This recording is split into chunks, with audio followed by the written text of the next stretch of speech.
Et bienvenue sur ce nouveau tutoriel. Aujourd'hui, donc, nous allons voir comment réaliser les imports des relevés bancaires et les rapprochements automatiques. Alors, pour ceci, tout simplement se rendre sur le menu banque et ensuite sur le menu import bancaire. Là, ici, vous avez donc accessible également sur le menu gauche la liste des relevés bancaires. Donc, je vais importer déjà un relevé bancaire. Donc, je vais choisir le compte bancaire associé. Ici, donc, je viens déposer dans cet espace GED, soit en glisser-déplacer, soit directement ici par l'explorateur, le fichier donc récupéré auprès de votre banque, hein, qui aura été préalablement, je dirais, mis au format. Donc là, c'est un format au fichier CSV où on doit venir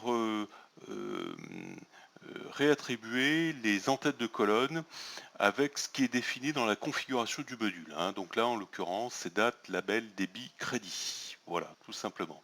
Donc, on a monté un petit environnement test pour vous montrer. Donc, je prends ce fichier. Ce fichier concerne quelle période? Il concerne la période du 1er au 30 juin. Donc, je viens sélectionner les périodes, voilà, et je viens aussi mémoriser donc qu'il s'agit bien du relevé mensuel du mois de juin. Je vais créer ici 2015-06 un nom avec une valeur telle que c'est recommandé ici dans Dolibar afin de pouvoir nommer ce relevé. Je coche ici puisque le fichier comporte une ligne d'en-tête, c'est ce que nous avons vu tout à l'heure, et puis je lance donc l'importation du relevé. Voilà, une fois que l'importation du relevé est exécutée, je peux venir ici en traitement. Je viens choisir une date de début, une date de fin pour les écritures bancaires à venir mettre en rapprochement donc par rapport à ce relevé. Donc là, je garde les paramètres par défaut, hein, mais je peux ici les modifier. Voilà, donc et je lance la comparaison des écritures. Voilà, donc la comparaison des écritures est ainsi faite. Alors typiquement, ce que je vois dans les lignes rouges ici, ce sont les lignes qui n'ont pas été rapprochées et également les lignes qui sont tout en bas, hein. Donc on va regarder de quoi il s'agit. Donc typiquement ici, les trois premières lignes, il s'agit de frais bancaires, soit des remboursements, soit je dirais des frais qui n'ont pas fait l'objet, je dirais, de factures fournisseurs. Ok. Ici, il s'agit d'un règlement fournisseur, donc par chèque, qui a été réglé avec un règlement, une écriture bancaire ici 192. Voilà, un virement qui a été rapproché, un règlement client.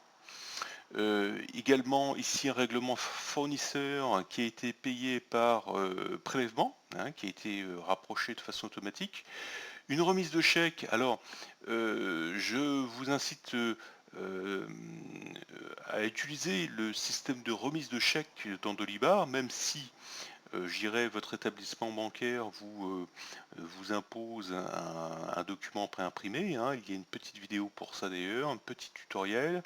L'avantage, si vous voulez, c'est que ça permet eh bien, de pouvoir nommer la remise euh, par le numéro qui vous est imposé par votre établissement bancaire, l'enregistrer dans Delibar, ce qui fait que on a une information supplémentaire ensuite quand il s'agit du rapprochement bancaire, hein. Donc c'est intéressant de pouvoir enregistrer ces règlements par chèque.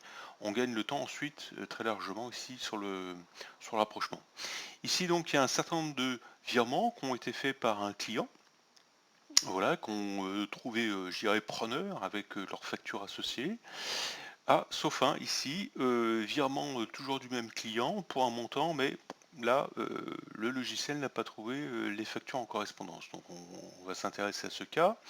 Et puis là, il s'agit typiquement deux factures fournisseurs qui n'ont pas été encore,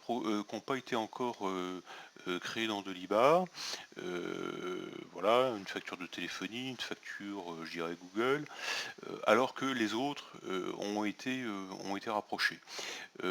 Notamment ici, ça c'est intéressant, c'est un prélèvement. C'est utilisé donc avec le module prélèvement de l'IBAR, qui vous permet, je rappelle, de faire des prélèvements au format SEPA. Il y a, en format SEPA, il y a les prélèvements et les virements. Bien évidemment, ce module est complètement compatible avec les outils déjà disponibles dans Deli+, et ça vous permet de faire le rapprochement en automatique de tous les prélèvements avec, j'irais, également ce numéro de bordereau qu'on va retrouver ici, puisque le rapprochement a été fait, toutes les informations sont enregistrées dans Delibar, Deli+, et évidemment, quand il s'agit de faire le rapprochement en automatique, les opérations sont grandement, je dirais, simplifiées.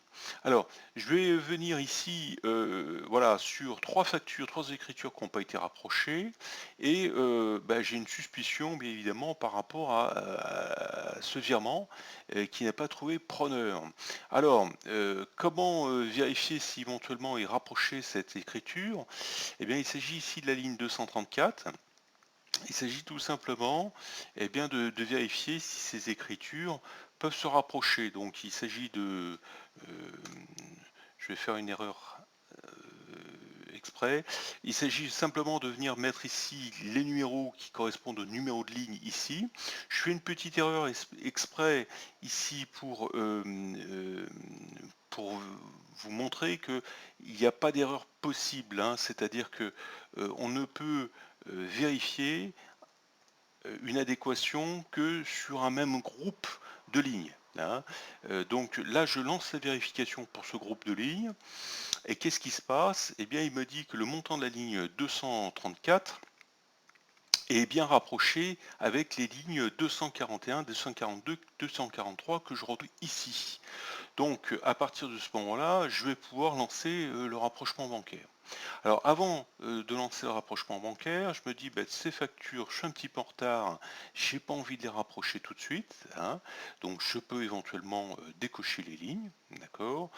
Ceci, ce sont des écritures bancaires, je crée pas de facture dans Delibar, et pour autant j'ai envie que le règlement se crée en automatique dans Delibar, donc je vais le laisser, et ici il va créer l'écriture bancaire